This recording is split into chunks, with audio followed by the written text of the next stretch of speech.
नमस्कार, आप देख रहे हैं ब्रेकिंग विद एजेंडा। मैं आपके साथ पूजा राठौर शर्मा। 2024 में होने वाले लोकसभा चुनाव के लिए कुछ ही वक्त बचा है। इस चुनाव में इंडिया गठबंधन का सीधा मुकाबला बीजेपी से है, या यूं कहें कि इंडिया गठबंधन पीएम मोदी को हराने के लिए एक साथ खड़ा हो रहा है। इंडिया अलायंस देश की ज्यादातर सीटों पर बीजेपी के सामने एक साझा उम्मीदवार उतारने की तैयारी कर रहा है। बीजेपी ने भी विपक्ष की इस रणनीति का काट ढूंढ लिया है।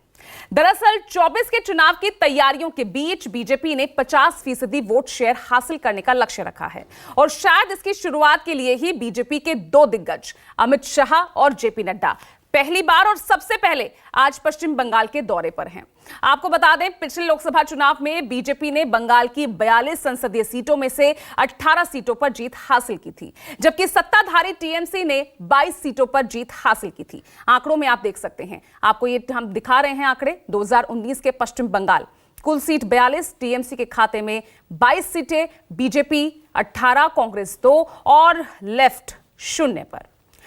तो आज इसी पर हमारी चर्चा रहेगी, किस तरह से बीजेपी की रणनीति बंगाल को लेकर, तो वहीं इंडिया गठबंधन क्या कुछ चल रहा है। हलचल, खबरें बहुत आ रही है, लेकिन सीट शेयरिंग को लेकर बात कहां तक पहुंची है, आज चर्चा इसी पर। लेकिन इससे पहले किस तरह की बयानबाजी इस वक्त देखने को मिल रही है, उस पर नजर डालिए।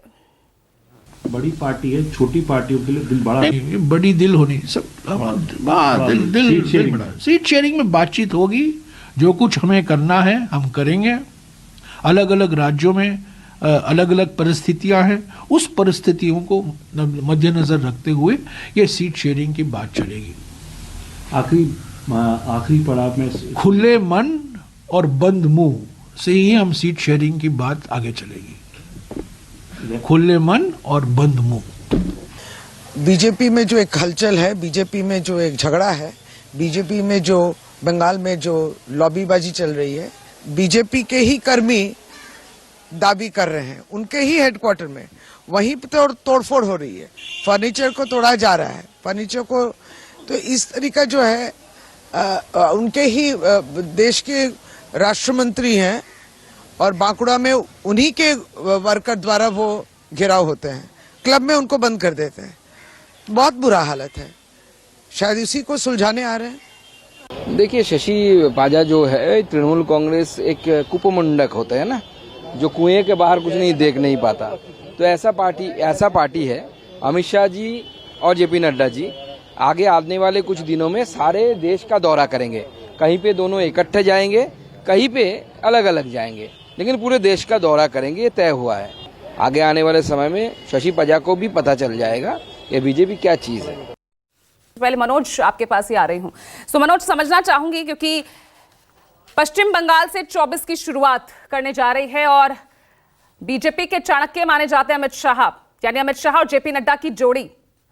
क्या कमाल, क्या खेला होने वाला है, क्या रणनीति पर आज अपने इस दौरे पर है बीजेपी के चाणक्य और अध्यक्ष साहब? जी देखिए, पहले तो पश्चिम बंगाल की 42 सीटें हैं, उसके समीकरण को समझना होगा। देखिए, 2014 की बात करें और 2019 की बात करें और 2024 की, आंकड़ा विपरीत हो चुका है। और फिलहाल देखिए कि ये नजारा वेस्टर्न होटल का है, जहां पे गृह मंत्री अमित शाह और जेपी नड्डा दोनों पश्चिम बंगाल के दौरे पे हैं। और इनका आज जिस तरह से कार्यक्रम, यहाँ पहले करीब 10:30 बजे यहाँ जो गुरुद्वारा वहां जाएंगे, फिर के मंदिर अलीघाट वहां मत्था टेकेंगे। उसके बाद फिर 1 बजे से देखिए इसी तमाम कार्यकर्ता है उनको के साथ एक बैठक है। बैठक देखिए बड़ा ये दिलचस्प इस बात का होने वाला है, क्योंकि कुछ दिन पहले देखिए जिस तरह से हम लोग आंकड़ों की बेदी बात करते हैं, तो पश्चिम बंगाल में बीजेपी 2019 में 18 सीटें जीत के आई थी, वहीं टीएमसी ने 22 और कांग्रेस को मात्र 2 सीट मिली थी। लेकिन यदि अब इंडिया गठबंधन बनता है, सीट शेयरिंग सारी जो विपक्षी पार्टियां हैं, यदि हम यहाँ पे कांग्रेस और टीएमसी के एक साथ आने पे, सीपीएम के एक साथ आने पे, तो आंकड़ा पूरा का पूरा बदल जाए।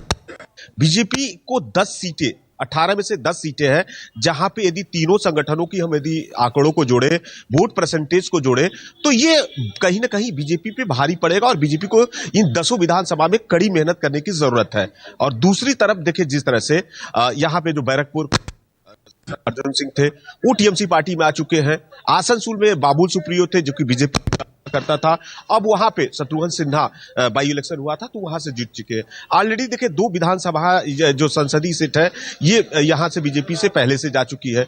अब बीजेपी की इसी रणनीति के तहत जेपी नड्डा जो कि चाणक्य के माने जाते हैं और पश्चिम बंगाल में आज इनका दौरा है। कार्यकर्ताओं में देखिए किस तरह से जो पुराने कार्यकर्ता और नए कार्यकर्ता दोनों के बीच में जो द्वंद्व चल रहा है आपस में, जो रंजिश है, कैसे इसको ठीक ठाक किया जाए और बीजेपी इस आंकड़े को लेकर कैसे आगे जाए, इसी पे चर्चा हो रही है। क्योंकि देखिए जिस तरह से यहाँ पे लगातार गुटबाजी आ रही है, साथ आज जेपी नड्डा और गृह मंत्री अमित शाह की ये जोड़ी पश्चिम बंगाल पहुंच चुकी है।